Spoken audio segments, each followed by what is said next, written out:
Channel S digital life থেকে সবাইকে স্বাগতম। আমি এই মুহূর্তে রয়েছি ধামরাই উপজেলার আমতা ইউনিয়নের বড়জেঠালী গ্রামে। এখানে ৪ নং ওয়ার্ডের ঋষিপাড়ার একটি অনাকাঙ্ক্ষিত একটা ঘটনা ঘটে গেছে। সেই ঘটনার বিপরীতে আমি আপনাকে একটু জানিয়ে রাখি যে এখানে হিন্দু সম্প্রদায়ের যে নীলাকীর্তন চলাকালীন একটি আ দুর্বৃত্তরা যে একটি ঘটনা ঘটিয়েছে, সেই ঘটনার প্রেক্ষিতে কিন্তু আমি এখান থেকে যুক্ত হচ্ছি। তো আমি এখানকার যারা নীলাকীর্তনে যারা অংশগ্রহণ করেছেন তাদের কাছ থেকে জানতে চাইবো আসলে গত বৃহস্পতিবার আপনাদের এখানে নীলাকীর্তন দিয়ে কি ঘটনা ঘটছিল আপনাদের?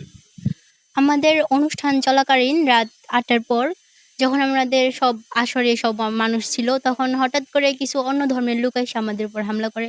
তাদের কাছে আমরা মাপ চাইছি যে কাউকে কোনো ক্ষতি করেন না, আমাদের কিছু ভাঙচুর করেন না, আমরা সাউন্ড কমে দিব, বক্স বন্ধ রাখবো, এরকম কিছু। কিন্তু তারা কোনো কথাই শুনেন না, কারো কথা কোনো শুনেন নাই। হঠাৎ করে আইসা নিয়েই মারামারি শুরু করছে, সবাই মারধর করছে, জিনিসপত্র ভাঙচুর করছে, অনেক কিছু ক্ষতি করছে আমাদের। তো আমরা এতদিন সহ্য করছি, এখন আর এত কিছু সহ্য করতে পারবো না। প্রত্যেক বছর আইসা ওনারা আমাদের উপর এরকম হামলা করে। গতবার আইসা দাউনি আইসে মারবো, কুবাইবো, তাদের কাছে আমরা মাপ টাপ চাই, আমাদের বক্স বন্ধ করে রাখছি, অনুষ্ঠান স্থগিত করছি যাতে তাদের কোনো সমস্যা না হয়। প্রত্যেক বছর আমাদের এরকম অনুষ্ঠানের মধ্যে ঝামেলা করে। তো আমরা কতদিন আর সহ্য করব? প্রশাসনের কাছে আমাদের একটাই অনুরোধ, আমরা এর থেকে মুক্তি চাই।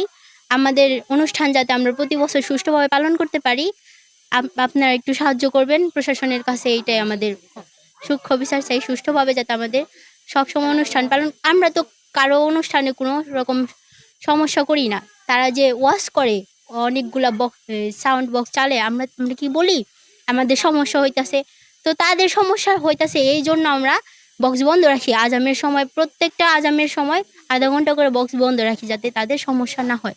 তারপরেও আয়সা আমাদের উপর হামলা করে, মারামারি করে, আমাদের দাও দিয়ে কোবাইতে চায়, বাজে ভাষায় গালাগালি করে। আমরা এতদিন সহ্য করছি, আর কত সহ্য করবে? তো এই যে যেমনটা বলছিলেন আসলে এখানকার স্থানীয়রা আমাদেরকে জানিয়েছেন যে প্রতি বছরই নাকি তাদেরকে এই সময় এই অনুষ্ঠানের সময় এসে তারা গ্যাঞ্জাম করে। তো এখানকার স্থানীয়রা বলেছেন যে নেক্সট যাতে এরকম ধরনের কোনো ঘটনা না ঘটে, তারাও তো বাংলাদেশের নাগরিক। এই উপলক্ষে আসলে তাদেরকে ধর্ম যার যার উৎসব সবার, এমনটাই আমরা বলে জানি। তো এমন এখানকার স্থানীয়রা বলেছেন যে এটি একটি সুষ্ঠু তদন্ত করে যাতে ঘটনার সুষ্ঠু সমাধান দিতে পারে, এমনটাই প্রত্যাশা করেছেন এই এলাকার স্থানীয়রা। Mohammad Sirajul Islam, channel S, Dhamrai, Dhaka.